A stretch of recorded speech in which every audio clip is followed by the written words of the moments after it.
Hari Om. Namaste to all the viewers. My hearty welcome to all of you on this national webinar series Yoga Ramayana Vishwakosha History, a 108 days program. In today's session, we are honored to have Dr. Ashutosh Raravikarji, who is currently serving as director at Reserve Bank of India, who was a former director at Ministry of Finance, Government of India. At an young age, he was awarded doctorate in economics. He has been awarded with several accolades as well. He has authored 9 books and 35 articles. He is a popular speaker, gifted orator, and has a fascinating style of literary writing. He is also passionate about spirituality, yoga, and literature. We are greatly honored to have him at this national webinar series to speak on Arthashastra in Ramayana. Namaskar. First of all, I congratulate Swami Vivekananda Yoga Anusandhan Sansthan for organizing the webinar on this wonderful topic. The university has done a great work for the divine cause of humanity. Blessings of Dr. Nagendra ji, our Guruji, are with me since 1987 when I met him first. I stayed in Prashanti Kutiram, Kanyakumari. Guruji stayed at my residence in Nashik. I listened to Guruji's lectures. I have been following Guruji's cyclic meditation technique since last many years. I learned his emotional balancing technique. I would say that after Vivekananda, Guruji has been doing a great mission for humanity. In 18th century, it was Narendra, and in 20th and 21st century, it is Nagendra. I was born and brought up in Nashik, the holy city, where Sri Ramachandra stayed for many years of his life. Before I begin, a usual disclaimer: these are my own thoughts and do not necessarily belong to the organization in which I am working. Ram means a charming and delightful person. Eternal epic Ramayana means Rama's progress. It is an eternal epic which guides for everybody's progress in life. It is written by Adi Kavi, the first poet Valmiki. Ramayana has 24,000 shlokas across 7 kandas or cantos. It occurred towards the end of Treta Yuga, around 500 or 5th century before the Common Era. History is a truth and not a fiction. Ramayana is a part of India's glorious history. A recent book titled In the Footsteps of Rama unravels the interesting journey made by the authors to all the places in Ramayana in different regions and various factual descriptions associated with Ramayana. The glorious history needs to be learned and revived again and again because it throws light on the future path of our life and our nation so that we can repeat it for our best future. Ramayana is not only history but also a philosophy for our life. I begin with today's topic, Arthashastra in Ramayana. Ancient Indian philosophy always sees the welfare of individual and the whole society in harmony with each other. Accordingly, Arthashastra is not seen in isolation but as an integral part of the holistic concept of life, four purusharthas, that is, actions required to be taken by all of us to attain our welfare. Artha is a part of four purusharthas: dharma, artha, kama, and moksha. The goal of fulfilling material desires is kama. Ultimate goal is salvation, moksha. The instruments to attain these goals are dharma, that is, the right course of action at every step of life, and artha, that is, all the actions required for fulfillment of material needs and happiness, which includes, importantly, earning money or wealth. Arthyate sarvaihi iti artha. The adequate money is a must for our survival, comforts, and happiness. Ramayana tells how to get artha. It tells that enthusiasm and efforts are necessary. Anirveda Shriyo Moolam, Anirveda Param Sukham. From Ramayana. Enthusiasm is the source of wealth and happiness. Ramayana also tells Artho hi nashtakaryarthai hi yatnena adhigamyate. Efforts are significant to get the wealth. Attaining the balance between three purusharthas is the message given by Ramayana, and it is its great contribution. When Bharata met Rama after his father's death, Rama advised him not to overindulge in any one of the three purusharthas. In Ramayana, Kumbhakarna advised Ravana similar way. When we are servants of only kama without dharma, as seen by the examples of Ravana, Sugriva, Danavas, you are destroyed. If you earn artha without dharma, then also you are destroyed. Kumbhakarna told Ravana that a king must first follow dharma and consult his ministers who are expert in artha, that is economics. Rama told Sugriva that a person chasing only kama without earning artha and following dharma without following dharma loses prosperity and everything, like a person sleeping on tree who gets awakened only when he falls from the tree. This is from Ramayana.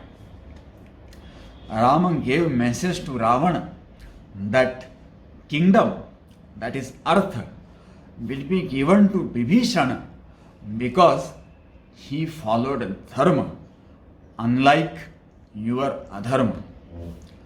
Lakshmana told Rama that artha combined with dharma attains the objectives of life. Vibhishana told Ravana's son Indrajit that your father's artha, that is wealth, and life will be destroyed because he has done adharma. Ravana's uncontrolled kama destroyed his artha, that kingdom. When Brahma asked Vibhishana to ask for a boon, he did not ask for any material pleasures, but he said, "Let all my actions and thoughts be always based on or in tune with Dharma. Ramayana tells us also the significance of human relationship along with the money. It says, Adhyo vapi daridrova vayasya paramagati. Rich or poor, having friend is the ultimate thing. Even for enjoying wealth, you need relatives and friends. Ramayana also tells us the side effects of money. Ruddhiyukta hi purusha na sahante parastavam. Wealthy person does not tolerate others' praise. Ramayana also tells us, Aishwarya madavanto hi sarva aham iti manyate. Hangover of wealth makes a person feel that he or she is supreme.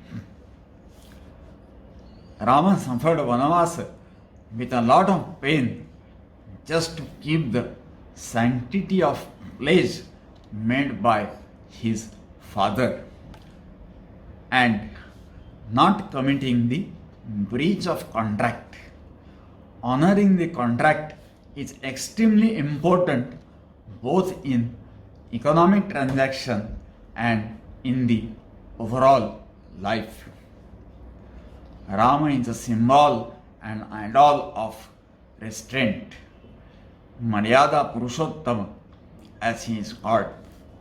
Therefore, prosperity of his kingdom lasted forever. Yato dharmas tato jaya. In the battle of life, victory always stands by dharma, that is ultimate truth.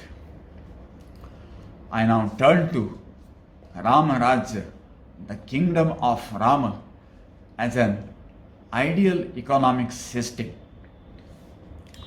Ayodhya was the capital of Kosala kingdom. It had the best governance structure. There were 8 ministers. Governance was based on the principle of morality and justice. There was an efficient intelligence system. It was a very planned economy. All activities were based on planning. Appropriate strategies were adopted for the execution of plans. Even during the big war, all the factors such as number of Rakshas fighters, Lanka's defense mechanism were taken into account. We know that swift execution of policies is necessary. We saw during the current pandemic how important was the speed of policy action. Rama told Bharata that policy implementation should not get delayed in his kingdom. In Rama's kingdom, there were 50 types of economic activities comprising trade or industries. When Bharata met Rama in forest, Rama asked him about various services in kingdom, agriculture, animal protection and trades. All activities were controlled by king. Money and coins all were made up of gold. We are always concerned about the growth of our economy and GDP, that is national income. As per the World Bank data, in last 60 years, global economic growth, the average growth rate has ranged between -4% to 7%, plus 7%. When now going back to Ramayana, when Rama returned Ayodhya after 14 years of Vanavasa and after the victory of over Ravana, Bharata told him that in the kingdom, the city's treasury, granary and armies had increased 10 times during the 14 years. This tantamounts to compound average annual economic growth rate of 18%, which was extremely high. This was possible due to high productivity. Adam Smith, who is regarded as father of modern economics, put forth a very good concept of division of labor in his famous book Wealth of Nations. In Rama's kingdom, this system did exist with specialized works done by different classes. In Ramaraj, growth was accompanied by social justice. There was equitable distribution of wealth in the society. Everybody got employment as per his or her needs and ability, and also received adequate wages or remuneration. There was no unemployment and poverty. There was no fierce competition for money. There prevailed equality of status in the society, irrespective of the nature of work that anybody did. There was no theft, burglary, robbery, or pandemic. People of all ages and genders enjoyed the long and happy life. All followed dharma. The word economics is derived from the Greek word oikonomia, which means management of family. Management of economy, whether it is family or nation, involves receipt, expenditure, and saving of money or resources. Public finance is an important branch of economics. In Rama's kingdom, all of these were done in tune with dharma. Income was earned in moral ways, expenditure was incurred for the welfare of society, and saving was done as per the requirements of economy, and later it was spent for social welfare. 1/6 of the income was paid to king, which tantamounts to the income tax rate of around 17%. The sources of revenues were clearly identified, mainly land and commerce. There were 7 types of taxes, comprising those on land, cattle breeding, shulka, that is customs duty, salt mines, pans, river crossing toll, and elephants. It was a self-reliant economy. German-born British Oxford economist Schumacher has written a book, Small is Beautiful, a study of economics as if people mattered. The book is among the top most 100 influential books since the World War II. It talks about the sustainable development with natural resources and village-based economics with human-centric approach. In the pandemic, we all realized the significance of self-reliant local units. I want to tell that in Rama's kingdom, village was a unit and it was a self-reliant economy. We know that our agriculture still depends on the vagaries of monsoon. In 2018, economist Nordhaus got the Nobel Prize in Economics for integrating climate change into analysis. Rama had that vision. Before leaving for Vanavasa or stay in forest, Rama advised Bharata to ensure adequate potable water for citizens and also the water reservoirs for farmers to avoid their heavy dependence on rains. In 2005, Nobel Prize in Economics was awarded for game theory. It is about the decision making, conflict, and strategy in social situations. In 2002, Kahneman got the Nobel Prize in Economics for psychological research in human judgment and decision making under uncertainty. In Ramayana, we find that the best strategic decision making process did exist. For fighting war with in Ramayana, under big uncertainty, we find the finest decision making process about the different strategies adopted by Rama and his team, Vanar Sena. Before taking any economic decision, we know that in economics there is a cost benefit analysis. In Ramayana, when Bharata visited Rama in forest, Rama advised Bharata to follow policies which would have maximum social benefit and minimum cost. In 2017, economist Thaler got Nobel Prize in Economics for integrating economics with psychology.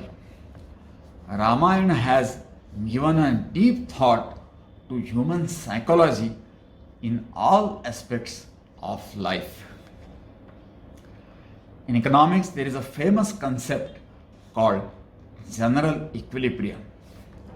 It was first developed by French economist Leon Walras. In Rama's economy, there was equilibrium or balance between demand and supply of goods, implying that there were no problems of either excess or deficit. Equilibrium is a state of balance. Ramayana tells us that the balance or samatvam is required in all aspects of life. We all know that infrastructure is a sine qua non for the country's development, economy's development. In Ramayana, we find the good infrastructure. A bridge was constructed over sea in just 5 days under the guidance of Nala, who was the son of Vishwakarma, the divine architect of gods. The length of the sea route was 1200 kilometers. The bridge was wide and beautiful.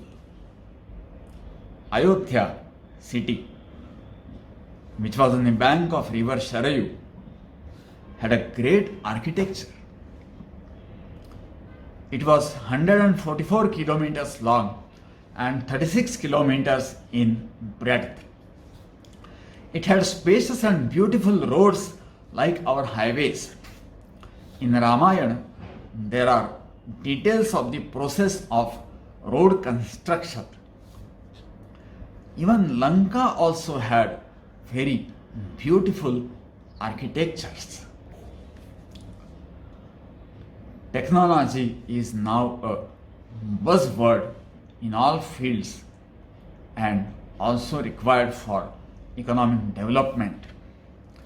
In Ramayana, we find the application of technology. Samudra Manthanam, or churning of the sea, was done, which was a very difficult task.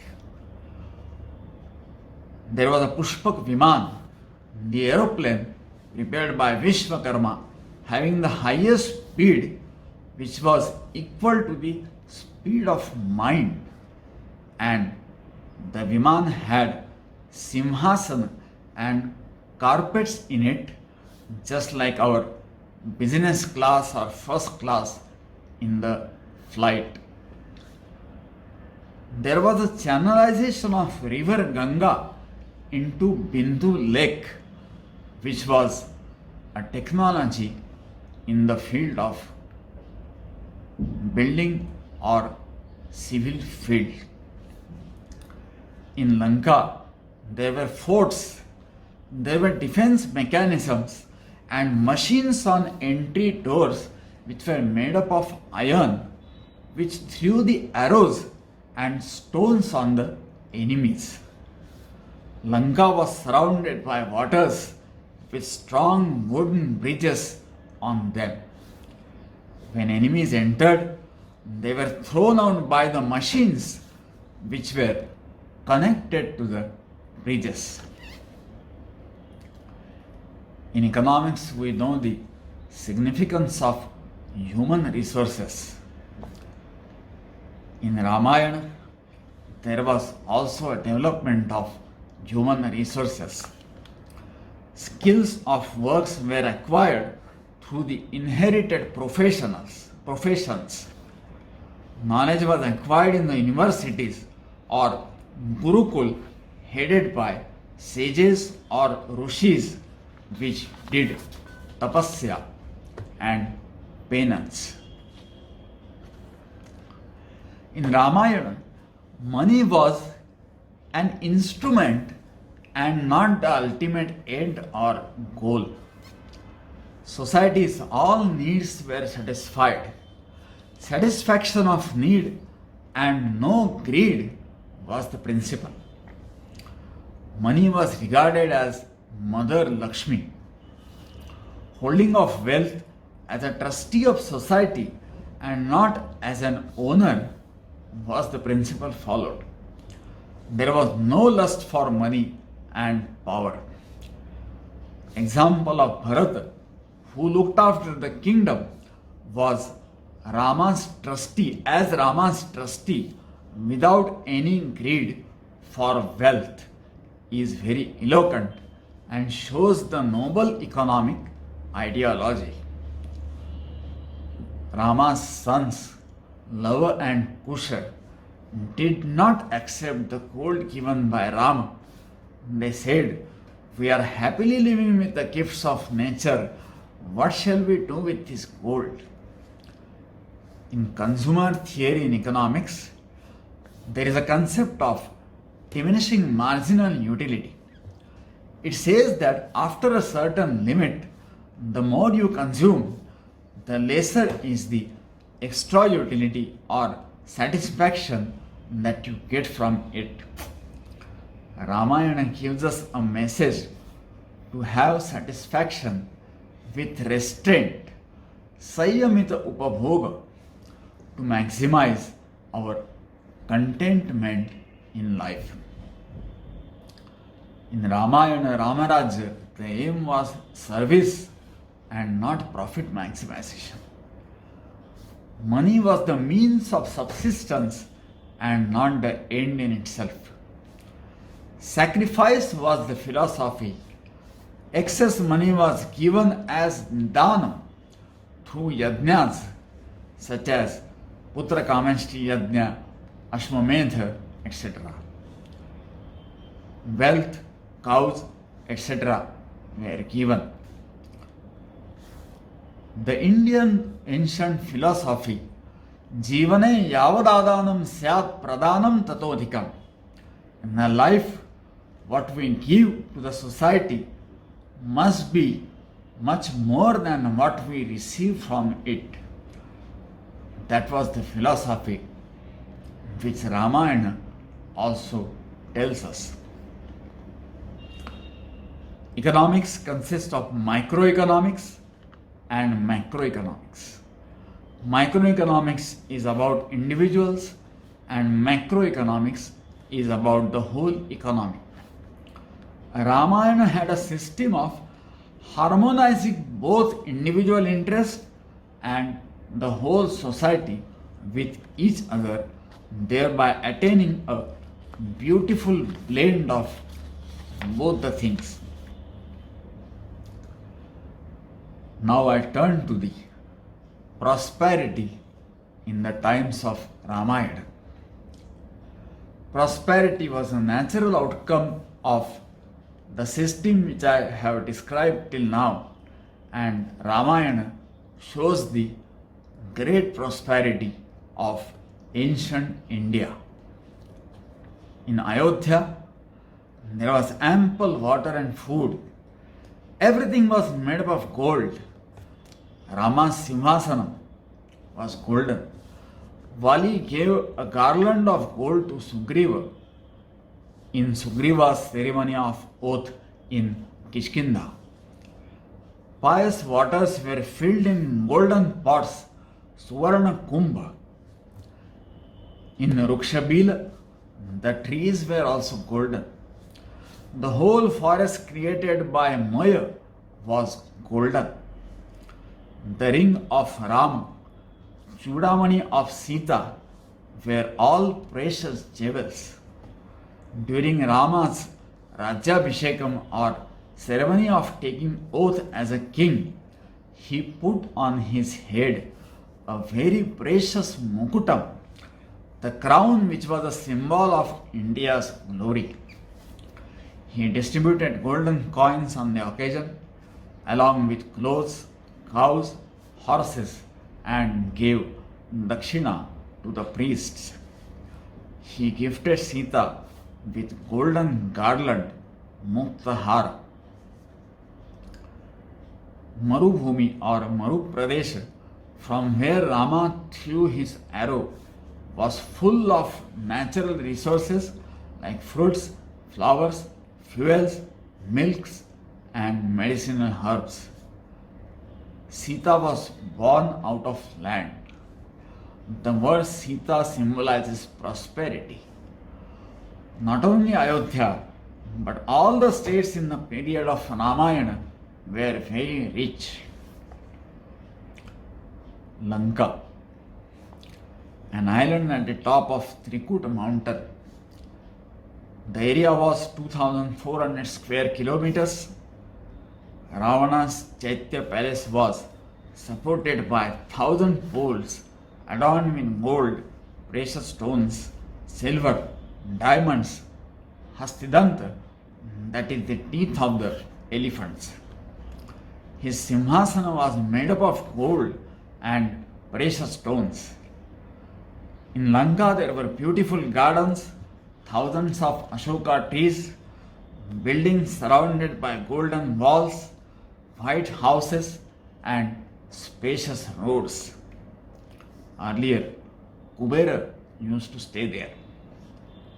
There were horses, elephants, palaki, which in modern era we can call luxurious cars, that time driven by the people. Pushpak Vimanam, with the plating of gold and flowers. Ravana's bed was also made up of Hastinanta and gold. There was a fragrance of dhupam.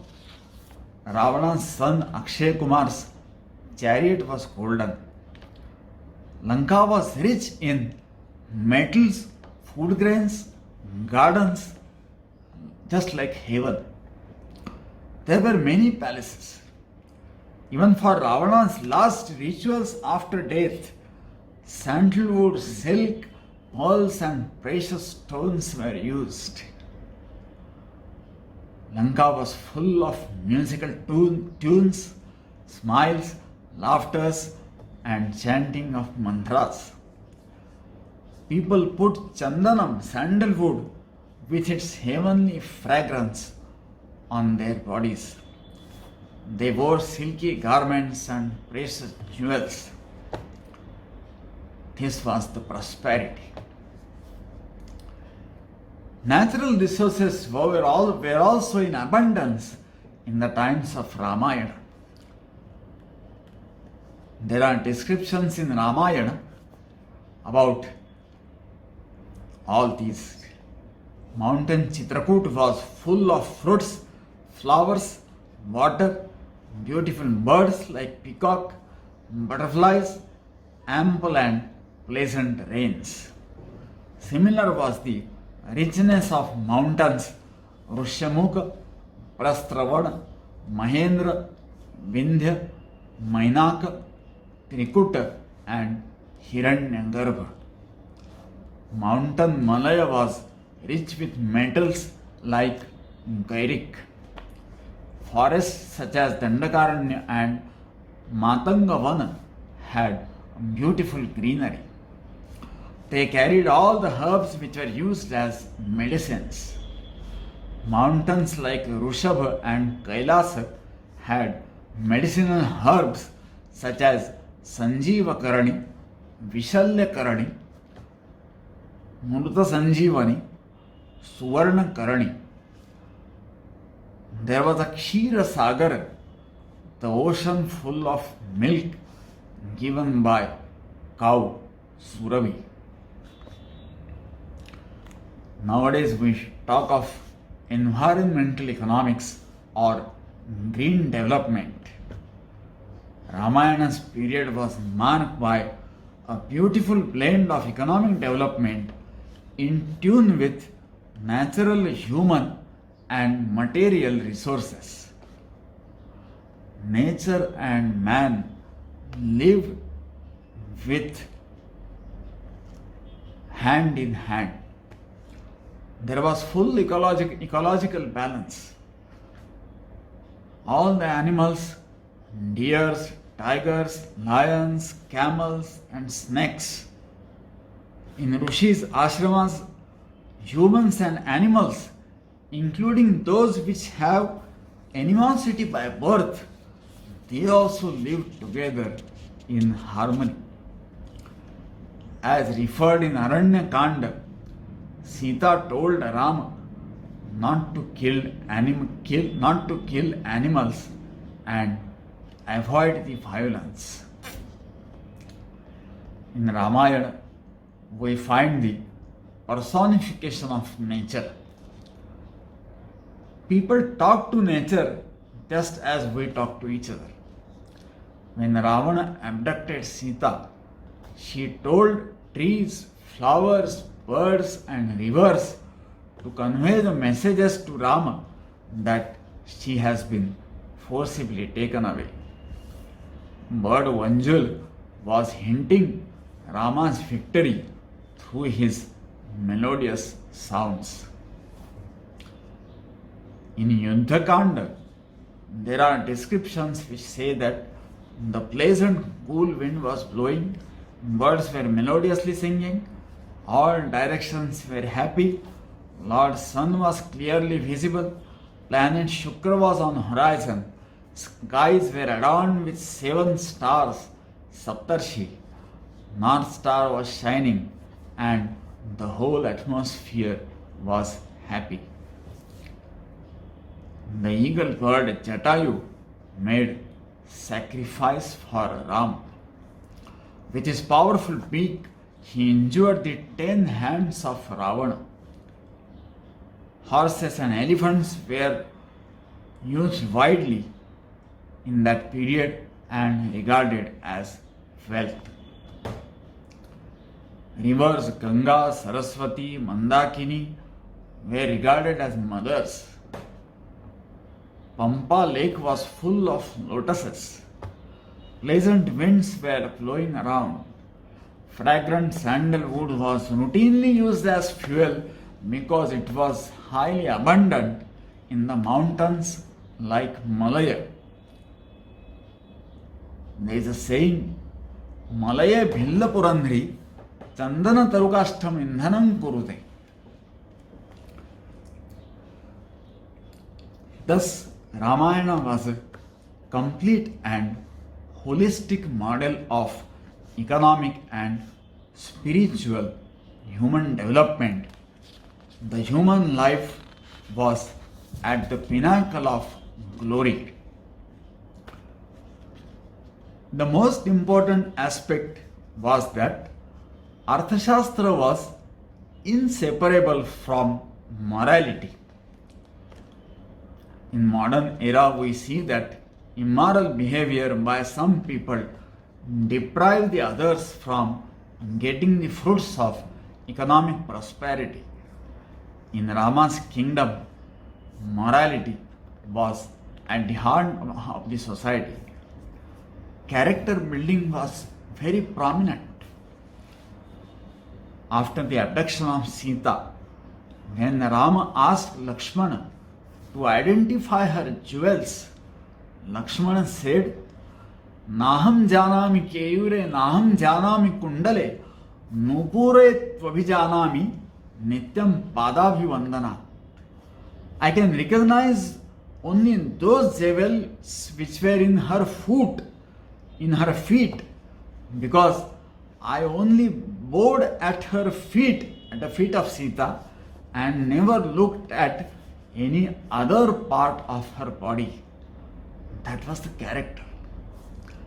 When Ravana asked Sita to become his wife in return for all his abundant wealth and kingdom, she showed him a stick of grass, symbolizing that all such things are of no value to her, only her husband was her soul. If this purity of character is followed by all of us in the society, there will be no scams, no scandals, no atrocities, and no pain in our society. Ramayana cannot be complete without reference to Hanuman. Hanuman was everything and all in one. Power, knowledge of Vedas, grammar, full of purity, intelligence, strategy, courage, and skill. He crossed a sea route of 1200 kilometers in one go. He burned the whole Lanka. That gave the message that creations of adharma, however wealthy it is, can be destroyed by God's power within a moment. When Hanuman was searching Sita in Lanka, he saw many beautiful young ladies, but he never had any temptation of them. He was a symbol of flexibility in life. He could reduce and enlarge his size to any extent to achieve his goals. He was Chiranjeeva, one who exists forever, immortal, as per the blessings of Ram. I would like to tell that I am myself a devotee of Hanuman since last 4 decades.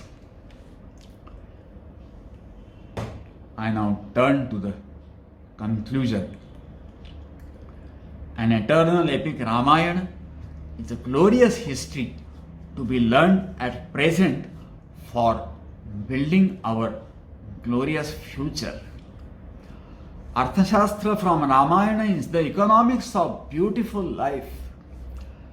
Elixir from Ramayana would continue to make our life meaningful, delightful, and immortal.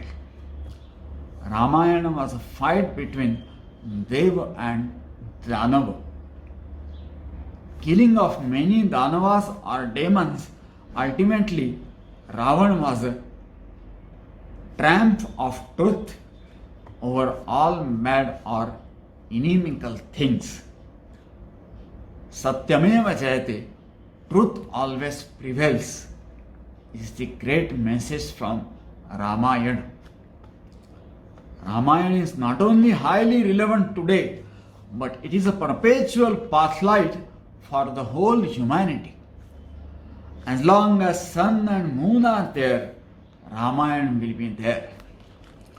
In the present testing times of pandemic, let us pray Rama to continue to shower his choicest blessings on the whole mankind. I have been chanting Rama Raksha since my early childhood. I now conclude by chanting two shlokas in Rama Raksha. Their meaning is, I bow again and again to Sri Rama, who removes all the obstacles and grants all wealth and pleases all. Let my mind always be one with Rama, who is my ultimate savior. Apadam apahartaram dataram sarvasarpadam. Apadam apahartaram dataram sarvasampadam. Lokabhiramam Shri Ramam Bhuyo Bhuyo Namamyaham. Rame Jittalayas Sada Bhavatu Me Bho Rama Mamuddhara. Om Shanti Shanti Shanti. Our deepest thanks to Dr. Ashutosh Raravikarji for briefing us about Arthashastra in Ramayana. Namaste.